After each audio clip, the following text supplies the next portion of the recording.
Welcome back to the Cartridge Cowboys. I'm Travis. And I'm Thomas. We're back at it again.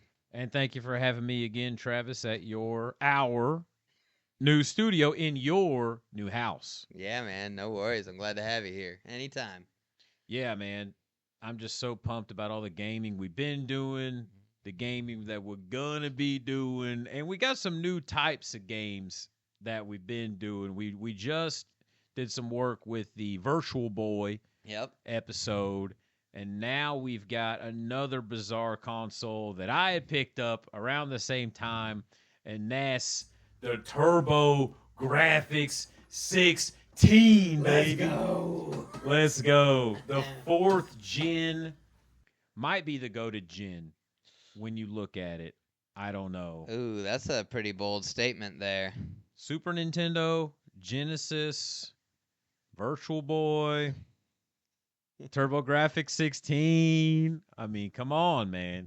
Come on. I mean, that's a pretty all-star lineup except for the red one. Right.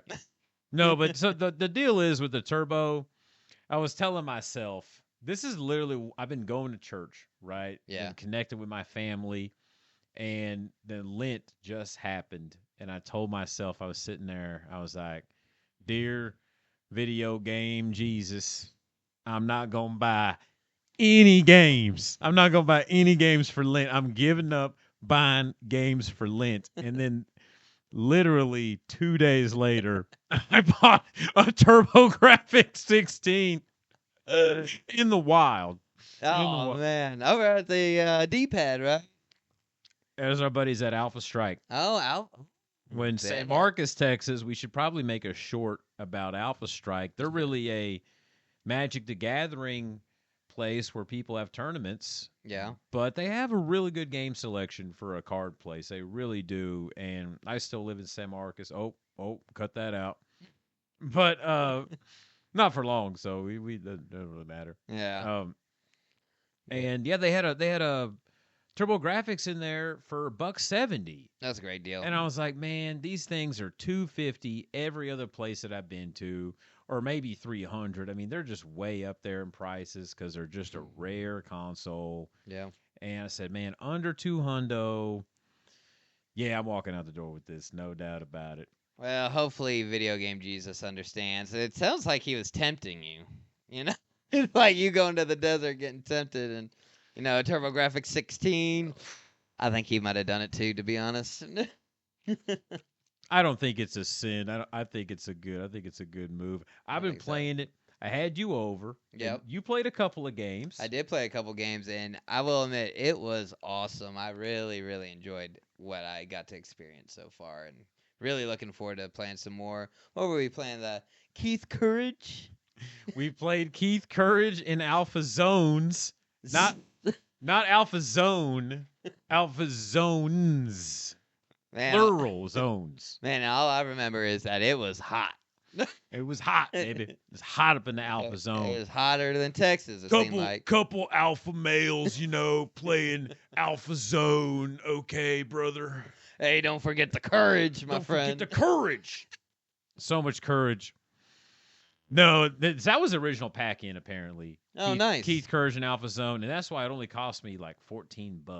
Oh, $14 for a TurboGrafx-16 game? Unheard of prices. That is very unheard of because when you said you got a TurboGrafx, I was like, good luck getting that collection going. And what are you at right now? I got 10. 10. 1-0. A couple of them cost me some money, but here's the deal, man. I got a new job, and everything's gravy. Everything's gravy. So I did blow some money on Superstar Soldier. Oh yeah, dude. It's not Superstar Soldier. It's Super Star Soldier. Superstar Soldier, because you're in space and it's a shmup. And I love my shooters. Yep. And the TG-16 it might be the GOAT of shooters. And that's kind of a reason I was really inclined to get it. Nice. Now, you've got the Sega Saturn, right? A lot of great shooters, a lot of visually mind-blowing shmups. And then you've got the Genesis, which has, I believe, 76 or 74 shmups, Oh, which my is a God. lot. And the TG-16, if you include the PC Engine library from Japan, even surpasses that. So there is a shitload of shmup going on. Just shmupping it up. It's shmupping it up. I got 10 games. 5 of them are shmups. Oh, nice. Yeah. We got Space Harrier. I know that's an on-rail shooter. I'm going to throw it in there. It's a shooter. Yeah. Space Harrier, Superstar Soldier, Blazing Lasers. Laser. Not Blazing Saddles. Blazing Lasers. Okay, don't quote that movie, Travis. There's kids watching I was this going to show. say, that's a little controversial. A little controversial. And then what are the other ones? Who knows? Oh, Sidearms. Okay. And there's one more. It'll come to me. Well, I am curious though. Like, what's the big difference between all of your shoot? It's not Outrun. What did you just say? I have it too on the Genesis. Oh, Space Harrier. Space Harrier. Yes. What? Like, how much different is it? How much better is it? Like, what's especially against the Genesis? I have it on the 32X too, right? Or no? Yeah. Yeah. Oh yeah. So what do you think? Now, them? I think I want to do a Space Harrier episode where we go through all the Space Harriers. I'd be about that. But I'll say this much: this is like the 6th or 7th Space Harrier game that I own, and I will say that it is really good, and I'm absolutely blown. Like you said, I'm blown away by what the TurboGrafx can do. I just kind of went in here off a whim. I never expected much from the Turbo. I own a Super Nintendo. I own 2 Genesises. Genocide. I was thinking that's all the 16-bit era could be, and man, I definitely think the Turbo does better than the Master System and the Genesis on Space Harrier. Wow. No doubt about it. That's a crazy statement. It's not. It ain't the 32X. 32X one's almost arcade perfect. Really? Okay. Yeah, our 32X one's really good, and the Saturn is arcade perfect. So. Well, what about on the Dreamcast? Is arcade perfect there too. Yep. But I mean, I'm telling you, the Space Harrier on Turbo 16, amazing. And I love the cards. These games come on these little cards. I know we're the cartridge cowboys, but the Turbo reads games off of these little cards. It's kind of a cartridge card. It's kind of a cartridge in a way. It ain't a disc, at least. It's not a disc. And we'll have some segments where we become like the disc desperados or something like that. Like that. We talk about disc games. That's a good one, actually. No, but the TurboGrafx, there's a lot of benefits to it. I think it looks amazing. I've never seen a video game console look so good on a coax. Oh, so it's coax. It's got no AV. There's no composite. There's no yellow, white, and red. Yeah. It's coax only, but man, I guess that 16-bit GPU that they put in there. We played Ninja Spirit. The great game. It looked crazy. All the clones of the ninjas and the way that their energy swipes would kind of curl around the screen. I was like, dude, this looks better than fucking Super Nintendo. Dude, I was like, this is nuts. There's a lot going on with that. It's all over the screen, and I was very impressed with how it played. Great game. I really want to play. I would like to try to beat that one at some point. I need to just come over and we just run through them. And like you said, a Space Harrier ep. Come on. We got to do the Space Harrier ep. That sounds like a great plan. Yeah, but man, the Turbo 16, I'm really impressed with it. The controller is a lot like the NES. You got A, B, or 1 and 2. But yeah, A, B, and a D-pad. Start and select, which start is run on the Turbo controller. And it's a little bit fatter and rounded than the NES, but it still has that rectangular form to it. Yeah. It just feels good in the hands. And I come home from work, and I'm like, oh, yeah, I got 15 minutes. I'll just bust out some Turbo. And, man, there's some flaws, though. Yeah. There's some flaws. I haven't experienced any of those playing it yet. What are these flaws? Well, the one big flaw, and I think everyone knows this, and I think this is why back in the old days that Alter Beast, won that battle in 89, because this came out, it was 87 in Japan, but 89 in America, just like the Genesis. So you're talking holiday season of 89, these two new consoles come out, and one of them has 2 controller ports packed in with a multiplayer co-op beat 'em up, and the other one has 1 controller port and was packed in with Keith Courage. Wait, what? Wait, is the TurboGrafx where you gotta link the controllers together to play multiplayer? I think that might be the 3DO, but there's some adapter BS going on where you you got an adapter. That's or ridiculous. Something, and to get multiplayer. Come on. So yeah, 1 controller port. Yeah, that's back in the day too, like before internet, where you could be playing with your friends across the country or across the world. Right. Nowadays it's you do whatever, but back then, like playing video games, the best part of it was playing with your friends. Local multiplayer is something the modern gamer doesn't get to do. Nope. And it was, even when we were growing up and I had the PS2, people had the Cube. I mean, nothing was better than going over to my buddy who had a Cube's house, and we had 4 controllers and we're smashing live in person. I mean, it was just the best. Yeah, and like you could try to trash talk each other like on your little microphones and stuff, but it ain't the same when you're in the same room. No, same room is same room. Yeah. I mean, I remember same room when Call of Duty came out, or say Halo 2, and people were screen looking. You're like, don't be looking at my screen, dude. You know where I'm at. And you could like have the map in your head and go sneak them down because you could see bottom left corner. Oh, Travis is over there hiding. I could see him. You couldn't spawn camp because you knew where people were at. It was crazy. Dude, that was such a great time. I mean, they got it back a little bit. You can always play multiplayer. Yeah. Usually, there are some games that is only multiplayer online, which is insane. But too many people like to stay in their house. They like to have their own gaming setup. Yeah. It's not like you and me coming to each other's houses and actually playing some multiplayer games. I think that's the best part of what we're doing. And it's the worst part of the TurboGrafx-16 Yeah. because it only has 1 controller. That's insane. But a lot of those games are arcade-style games. We said there's a plethora of shooters. Those are mostly one-player games. I've got some co-ops for the Saturn. Okay. Like Layer Section or Darius Gaiden. Those are multiplayer simultaneous shooters, but that's kind of a newer thing, right? So, I mean, these games, you die in 5 seconds anyway, and I just hand you the controller, and you go. That's what we did. We played Keith Courage. We'd be dying. I'd be like, just do a whole game over. That'll take you a minute and a half, and you can hand me back the controller. We could, It's perfect, though. Great amount for my mental space, playing a minute and a half, 2 minutes, I really enjoyed that. But my other question is, came out at the same time as the Genesis. Yep. Do you know what, the price difference was between the two off the top of your head when they came out? I think the Genesis was $10 cheaper.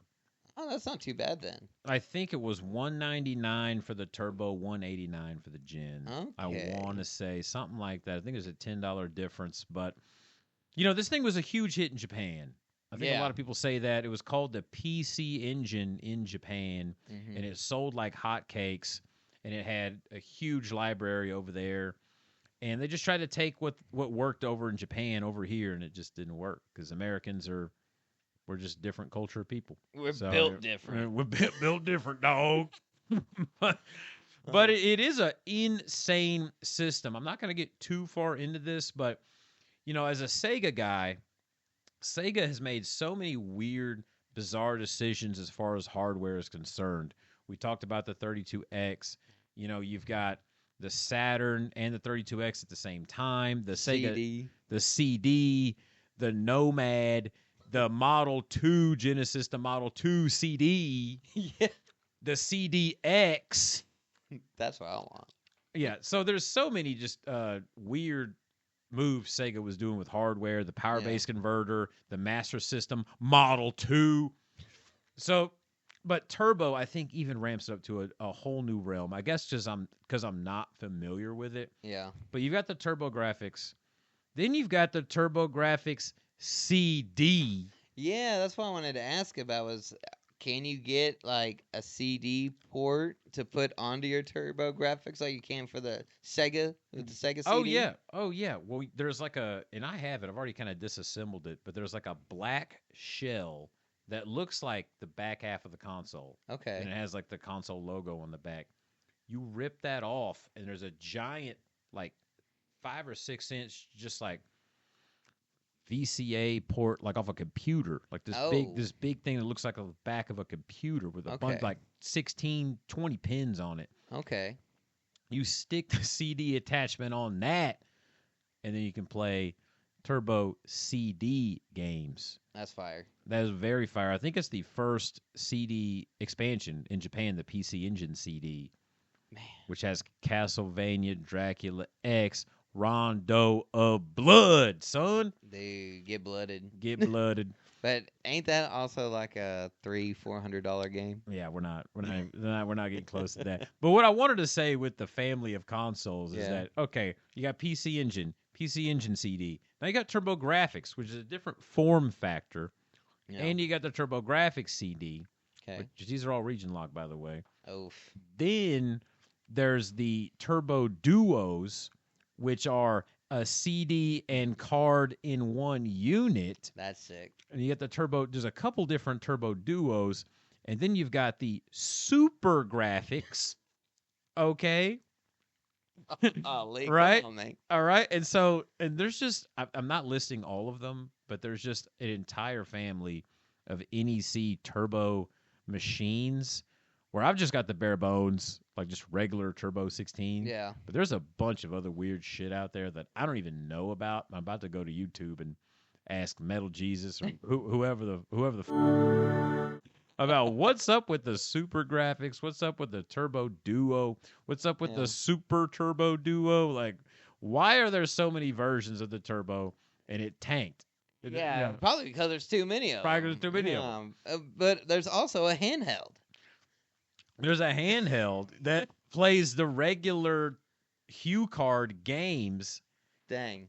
So it's kind of like the Sega Nomad, where the games that are on the TV are actually on your handheld. It's not like the Game Boy, where it's an 8-bit demake. Yeah. Or if it's not its own library. You're just taking what the Turbo plays on the road, and I think that's actually super baller. That is pretty dang baller. And what you were telling me, because I was noticing just a handful of games. I think I played 3 games, but Hudson Soft. You were saying that they made the cards, the HUD, or whatever they're called? Yeah, they made the Hue cards. They're the HUD cards, whatever they're called. Right. NEC made the machine, like a computer company, NEC. And then the Hudson Soft designed the Hue card that plays with it. So it's kind of like 2 companies, one with software, one with hardware, coming together. That's cool. Where Sega and Nintendo did both hardware and software. They kind of had 2 teams, I guess. I mean, I'm not a historian on Turbo. I just got this thing, man. I just got it. Yeah, give you a couple weeks. Yeah, give me a couple weeks. We'll do a Turbo episode 2. Yeah, dang. Man, so 10 games so far. I know that collection's going to be going up soon. And I can't wait to check out a lot more. I only got to play 3 out of the 10, and each one was great. Especially that ninja game. That Ninja Spirit is fire. Yeah. I got pretty deep. I mean, it's going to be hard to beat. It's going to be real hard to beat. I got to a point where I was like, I got to go to bed. Yeah, I got to go to bed. I'm going to be stuck here for a while. Yeah, we got pretty close to Keith Courage. We got pretty close. We did get pretty close to beating Keith Courage in Alpha Zone. These shmups. Zones, sir. Oh, I'm sorry. Alpha Zones. Yeah, Alpha. Dudes, Alpha dogs. Playing Alpha Zones. Yeah, dude. I mean, what's funny about the 16 when you go into this library, it's got an 8-bit CPU with a 16-bit GPU graphics processor. It's kind of like a hybrid unit. So you've got games like Street Fighter 2, I guess, that were on 16-bit consoles. You've got games like Space Harrier, which are like, it look like a 16-bit game. Yeah. But then you've also got crossovers from the Master System. From 8-bit games. Yeah, because it came out in 1987 in Japan, going right up against the Famicom. So it was launched to go against in the 8-bit world, and then in America, it got launched in the 16-bit world. So you've kind of got this dual library shit going on where I've got Wonder Boy 3 Dragon's Trap on Master System. Yeah. That game is on Turbo. But then also these other games that, to me, are some of the best 16-bit looking games, some of these shmups. Yeah. I'm like, what is this? And so it's kind of a cool, diverse library. Nice. You've got some 8-bit stuff, some 16-bit looking stuff, and That's cool. I'm excited. Do they have any of the cute 'em ups on there? I'm sure they've got some cute 'em ups with I still want to try one of those one of these days. like Parodius. Yeah, I tried. I like, if I can ever get it to work, I don't know what's going on with this cartridge, or maybe it's the power base converter, but we're gonna have to edit this out. I forgot the name of this game. Well, I forget. Cloudmaster. Cloudmaster. That's a cute 'em up for the Master System that's really good, where bowls of ramen are flying at you as bad guys. That and you're sounds on cool. like a flying Nimbus, kind of like Dragon Ball Z. Oh, that's And cool. you're like shooting bowls of ramen in the sky in China. It's really good. Do you know what sounds really good right now? Taking down some bowls of ramen. Yeah, I'm really hungry. I've not eaten dinner. I have not eaten. It's 9:53, and I have not eaten since noon. I haven't either, so I think that sounds like it's turbo time to go eat. I think it's time to go turbo on some grub. Lord knows. Turbo Grubby 16. Heck yeah. Yeah. Well, hey, why don't you get some turbo grub and play your TurboGrafx-16, and we'll catch you next time on the Cartridge Cowboys.